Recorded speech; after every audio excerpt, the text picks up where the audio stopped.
চীন পূর্ব এশিয়ার একটি রাষ্ট্র। ১৩৮ কোটি জনসংখ্যা বিশিষ্ট এই দেশটি বিশ্বের সবচেয়ে জনবহুল রাষ্ট্র। চীনের সাম্যবাদী দল দেশটি শাসন করে। চীনের রাজধানী হল বেইজিং। চীনের শাসনের আওতায় পড়েছে ২২টি প্রদেশ, ৫টি স্বায়ত্তশাসিত অঞ্চল, ৪টি কেন্দ্রশাসিত পৌরসভা। ৪টি কেন্দ্রশাসিত পৌরসভার নামগুলো হলো বেইজিং, থিয়েনচিন, সাংহাই এবং সুংসি। ২টি প্রায় স্বায়ত্তশাসিত বিশেষ প্রশাসনিক অঞ্চল হংকং এবং মাকাও। হংকং দ্বীপটি ব্রিটিশদের আন্ডারে ছিল। ১৮৯৭ সালে ব্রিটিশরা চীনের কাছ থেকে দ্বীপটি লিজ হিসেবে ৯৯ বছরের লিজ হিসেবে নিয়েছিল এবং সেই শর্ত মোতাবেক ব্রিটিশ উপনিবেশ এখানে গড়ে ওঠে। ব্রিটিশরা গড়ে তোলে এখানে ব্যবসা বাণিজ্য। ব্রিটিশরা এখানে গড়ে তোলে বিশাল ব্যবসা বাণিজ্য এবং হংকংকে একটি আধুনিক রাষ্ট্রে পরিণত করে। লিজের মেয়াদ যখন ১৯৯৭ সালে শেষ হয়, তখন এক অনাড়ম্বর অনুষ্ঠানের মাধ্যমে ব্রিটিশরা এই হংকংকে আবার চীনের কাছে হস্তান্তর করে। ঠিক একইভাবে মাকাও ছিল পর্তুগিজদের একটি দ্বীপ, অর্থাৎ পর্তুগিজ শাসন ব্যবস্থা চলত এখানে। পর্তুগিজরা ব্যবসা বাণিজ্যর প্রসার ঘটায় এই মাকাও দ্বীপে। ১৯৯৯ সালে পর্তুগিজেরও মেয়াদ শেষ হয় চীনের কাছে লিজ নেওয়ার হস্তান্তর, তাই তারাও ১৯৯৯ সালে তা চীনের কাছে হস্তান্তর করতে বাধ্য হয়। চীনের এই প্রশাসনিক অঞ্চল অর্থাৎ হংকং এবং ম্যাকাও, এই দুটি প্রদেশই অর্থনৈতিকভাবে স্বয়ংসম্পূর্ণ, বিশ্বের মধ্যে ব্যবসায়িক এক জোন হিসেবে পরিচিত। চীন তাইওয়ানের উপরও সার্বভৌমত্ব দাবি করে আসছে। দেশটির প্রধান নগর অঞ্চলের মধ্যে সাংহাই, কুয়াংচৌ, বেইজিং, শেংসিং, শেনজেন, থিয়েনচিন ও হংকং উল্লেখযোগ্য। চীন বিশ্বের একটি বৃহৎ শক্তি এবং এশিয়া মহাদেশের একটি প্রধান আঞ্চলিক শক্তি। দেশটিকে ভবিষ্যতে একটি সম্ভাব্য পরাশক্তি হিসেবে চিহ্নিত করা হয়ে থাকে। চীনারা তাদের দেশকে চুংকু নামে ডাকে, যার অর্থ মধ্যদেশ বা মধ্যবর্তী রাজ্য। চীন নামটি বিদেশিদের দেওয়া। এটি সম্ভবত খ্রিস্টপূর্ব ৩য় শতকের সিন রাজবংশের নামকরণের বিকৃত রূপ। চীনে বিশ্বের জনসংখ্যার ১/৫ বাস, অর্থাৎ মোট জনসংখ্যার 1/5 বসবাস করে এই চীনে। এদের শতকরা ৯০% এর বেশি হলো চৈনিক হান জাতির লোক। হান জাতি বাদে চীনে আরও ৫৫টি সংখ্যালঘু জাতির বাস। এদের মধ্যে আছে তিব্বতী, মঙ্গল, উইগুর, সুয়াং, মিয়াও এবং আরও অনেক ছোট ছোট জাতি। হান জাতির লোকদের মধ্যে অঞ্চলভেদে ভাষাগত পার্থক্য দেখা যায়। চীন এশিয়া মহাদেশের পূর্বাঞ্চলের এবং প্রশান্ত মহাসাগরের পশ্চিম উপকূলে অবস্থিত। চীনের স্থলভাগের আয়তন প্রায় ৯৬ লক্ষ বর্গ কিলোমিটার। আয়তনের দিক থেকে চীন এশিয়া মহাদেশের বৃহত্তম দেশ এবং রাশিয়া ও কানাডার পরে চীন বিশ্বের ৩য় বৃহত্তম দেশ। দেশটির পূর্বে আর পশ্চিম প্রান্তের মধ্যকার দূরত্ব প্রায় ৫,০০০ কিলোমিটার। চীনের স্থলসীমার দৈর্ঘ্য প্রায় ২২,৮০০ কিলোমিটার। চীনের পূর্ব দিকে উত্তর কোরিয়া, উত্তর দিকে মঙ্গোলিয়া, উত্তর পূর্ব দিকে রাশিয়া, উত্তর পশ্চিম দিকে কাজাকিস্তান, কিরজিস্তান ও তাজিকিস্তান। পশ্চিম ও দক্ষিণ পশ্চিম দিকে আছে আফগানিস্তান, পাকিস্তান, ভারত, নেপাল ও ভুটান। দক্ষিণ দিকে মিয়ানমার, লাওস ও ভিয়েতনাম। দক্ষিণ পূর্ব দিকে আছে Korea, Japan, Philippines, Brunei, Malaysia ও ইন্দোনেশিয়া। ইন্দোনেশিয়ার সঙ্গে চীনের সমুদ্র সীমানা রয়েছে। প্রাচীনকালে চীন ছিল পূর্ব এশিয়ার আধিপত্য বিস্তারকারী সভ্যতা। এই অঞ্চলের অন্যান্য সভ্যতাগুলি হল জাপানি, কোরীয়, তিব্বতী, ভিয়েতনামীয়। এদের সবাইকে চীন প্রভাবিত করেছিল। তারা চীনের শিল্পকলা, খাদ্য, বস্তু সংস্কৃতি, দর্শন, সরকার ব্যবস্থা, প্রযুক্তি এবং লিখন পদ্ধতি গ্রহণ ও অনুসরণ করত। বহু শতাব্দী ধরে, বিশেষ করে সপ্তম শতাব্দী থেকে 1400 শতাব্দী পর্যন্ত চীন ছিল বিশ্বের সবচেয়ে বড় অগ্রসর সভ্যতা।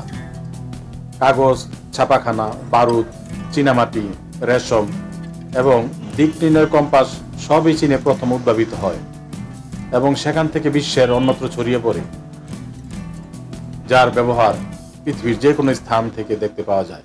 ইউরোপীয় শক্তিগুলি পূর্ব এশিয়ায় আগমন করলে চীনের রাজনৈতিক শক্তি বিপদাপন্ন হয়ে পড়ে। চীনের দক্ষিণ পূর্ব উপকূলের একটি ক্ষুদ্র প্রশাসনিক অঞ্চল মাকাও, এই মাকাও 16 শতক পর্তুগিজ নিয়ন্ত্রণ করে এবং কাছে অবস্থিত হংকং ব্রিটিশ নিয়ন্ত্রণ করে।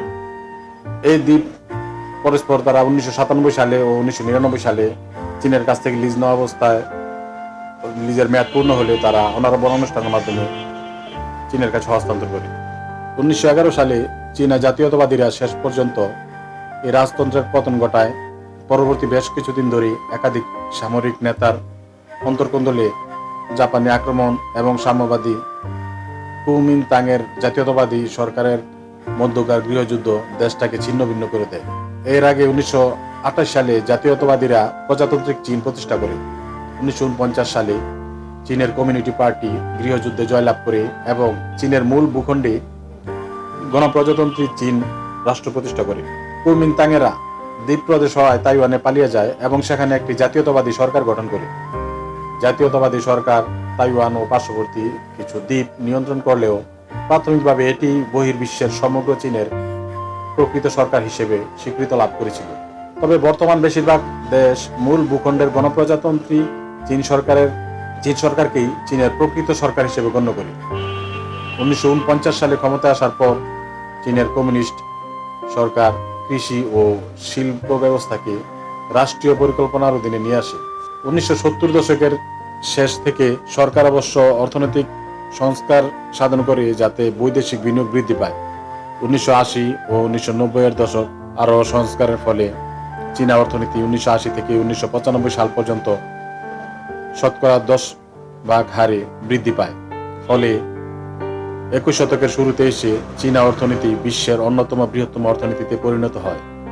1997 সালে চীন ব্রিটেনের কাছ থেকে হংকংয়ের নিয়ন্ত্রণ ফিরে পায়, তবে অঞ্চলটি উল্লেখযোগ্য পরিমাণ স্বায়ত্তশাসন বজায় রেখেছে। 1970 দশকের শেষে এসে পর্তুগাল মাকাওকে চীনের একটি প্রশাসনিক অঞ্চল হিসেবে স্বীকৃতি দেয় এবং 1999 সালে অঞ্চলটিকে চীনের কাছে হস্তান্তর করে ম্যাকাওকে বিশেষ স্বায়ত্তশাসিত অঞ্চলের মর্যাদা দেওয়া হয়। গণপ্রজাতন্ত্রী চীনের পরিবহন ব্যবস্থায় 1949 সালের পর থেকে, বিশেষত 1980 দশকের শুরু থেকে ব্যাপক উন্নয়ন ও পরিবর্তন ঘটেছে।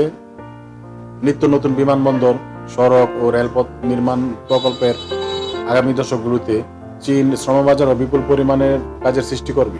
গণপ্রজাতন্ত্রী চীনের পরিবহন ব্যবস্থায় 1949 সালের পর থেকে, বিশেষত 1980 দশকের শুরু থেকে ব্যাপক উন্নয়ন ও পরিবর্তন ঘটেছে। নিত্য নতুন বিমানবন্দর, সড়ক ও রেলপথ নির্মাণের প্রকল্প সমূহ আগামী দশকগুলোতেও চীনের শ্রমবাজারে বিপুল পরিমাণের কাজের সৃষ্টি করবে। রেলপথ চীনের প্রধান পরিবহন ব্যবস্থা। বিংশ শতকের মধ্যভাগের তুলনায় বর্তমানে চীনের রেলপথ অনেক গুণ বেড়েছে। একটি বিস্তৃত রেল ব্যবস্থা বর্তমানে সমগ্র চীন জুড়ে প্রসারিত। বড় বড় শহরগুলিতে পাতাল রেল হয়ে ইতিমধ্যে নির্মিত হয়েছে কিংবা নির্মাণাধীন বা পরিকল্পনাধীন অবস্থায় আছে। চীনের সড়ক ও মহাসড়ক ব্যবস্থা তো দ্রুত পরিবর্তন সংঘটিত হয়েছে, যার ফলে চীনে মোটরযান ব্যবহারের পরিমাণ আগের চেয়ে বহুগুণ বেড়েছে। বিশাল আকার চীনের পরিবহন ব্যবস্থাটিও নোড বা কেন্দ্রের সমন্বয়ে গঠিত বিশাল একটি নেটওয়ার্ক। তবে এই পরিবহন নেটওয়ার্কগুলি অর্থনৈতিকভাবে সমৃদ্ধ, সমুদ্র উপকূলীয় এলাকা এবং দেশের অভ্যন্তরে বড় বড় নদীগুলোর তীরে অবস্থিত। ভৌগোলিক অবস্থান অনুসারে চীনের পরিবহন অবকাঠামোতে বৈচিত্র্য ও বৈসাদৃশ্যের পরিলক্ষিত হয়। প্রত্যন্ত গ্রামীণ অঞ্চলে এখনো অযান্ত্রিক উপায়ে মালামাল পরিবহন করতে দেখা যায়। অন্যদিকে আধুনিক শহর সাংহাই ও তার আন্তর্জাতিক বিমানবন্দরের মাঝে সম্প্রতি নির্মিত হয়েছে অত্যাধুনিক ম্যাগলেভ অর্থাৎ চৌম্বকীয় উত্তোলন রেল ব্যবস্থা। চীনের পরিবহন ব্যবস্থার বেশিরভাগই 1949 সালে গণপ্রজাতন্ত্রী চীনের প্রতিষ্ঠার পরে নির্মিত হয়েছে। তার আগে চীনের রেলপথের দৈর্ঘ্য ছিল মাত্র 21,800 কিলোমিটার। বর্তমানে চীনের রেলপথের মোট দৈর্ঘ্য 86,000 কিলোমিটার। 1990-এর দশকে সরকারি উদ্যোগে চীনের সর্বত্র যোগাযোগ রক্ষাকারী মহাসড়কের নির্মাণের উদ্যোগ নেওয়া হয়, যার ফলে 2009 সালে এসে বর্তমান মহাসড়ক ব্যবস্থার দৈর্ঘ্য বেড়ে হয়েছে 65,000 কিলোমিটার। মার্কিন যুক্তরাষ্ট্রের পরে এটি বিশ্বের দ্বিতীয় বৃহত্তম মহাসড়ক ব্যবস্থা। 1990-এর দশকের শেষে এসে চীনের অভ্যন্তরীণ বিমান ভ্রমণের পরিমাণও ব্যাপক বৃদ্ধি পেয়েছে। তবে এখনো দূরপথের যাত্রার জন্য রেলপথই চীনাদের বেশি পছন্দ। চীন একটি পর্বতময় দেশ। এর মোট আয়তনের 2/3 পর্বত ও ছোট পাহাড় এবং মালভূমি নিয়ে গঠিত। কয়েক মিলিয়ন বছর আগে সিংসাই তিব্বত মালভূমির সৃষ্টি হয়। আকাশ থেকে দেখলে মনে হবে চীনের ভূভাগ সিঁড়ির মতো পশ্চিম দিক থেকে পূর্ব দিকে ধাপে ধাপে নেমে গেছে। সমুদ্র সমতল থেকে সিংহাই তিব্বত মালভূমির গড় উচ্চতা 4,000 মিটারের বেশি বলে মালভূমিটি বিশ্বের ছাদ নামে পরিচিত। এটি চীনের ভূমিরূপের প্রথম সিঁড়ি গঠন করেছে। চীনের বেশিরভাগ উত্তর নাতিশীতোষ্ণ অঞ্চলে অবস্থিত, যা স্বতন্ত্র ঋতু এবং একটি মহাদেশীয় মৌসুমী জলবায়ু দ্বারা চিহ্নিত। বছরের সেপ্টেম্বর থেকে এপ্রিল পর্যন্ত সাইবেরিয়া এবং মঙ্গোলীয় মালভূমি থেকে শুষ্ক ও ঠান্ডা বর্ষা বয়ে যায়, যার ফলে ঠান্ডা ও শুষ্ক শীত হয় এখানে, এবং উত্তর ও দক্ষিণ চীনের তাপমাত্রার মধ্যে বড় পার্থক্য দেখা যায়। এপ্রিল থেকে সেপ্টেম্বর পর্যন্ত উষ্ণ এবং আর্দ্র পূর্ব ও দক্ষিণে প্রবাহিত হয়, যার ফলে সামগ্রিক উচ্চ তাপমাত্রা এবং প্রচুর বৃষ্টিপাত হয়, এবং উত্তর ও দক্ষিণ চীনের মধ্যে তাপমাত্রার সামান্য পার্থক্য হয়। চীনের সবচেয়ে বেশি কথিত ভাষাগুলোর মধ্যে চৈনিক তিব্বত চীনের সবচেয়ে বেশি কথিত ভাষাগুলি চৈনিক তিব্বতী ভাষা পরিবারের অন্তর্ভুক্ত। এছাড়াও চীনা ভাষার ভিতরে একাধিক প্রধান দল আছে। এদের মধ্যে সবচেয়ে বেশি কথিত ভাষাগুলি হলো ম্যান্ডারিন চীনা ভাষা।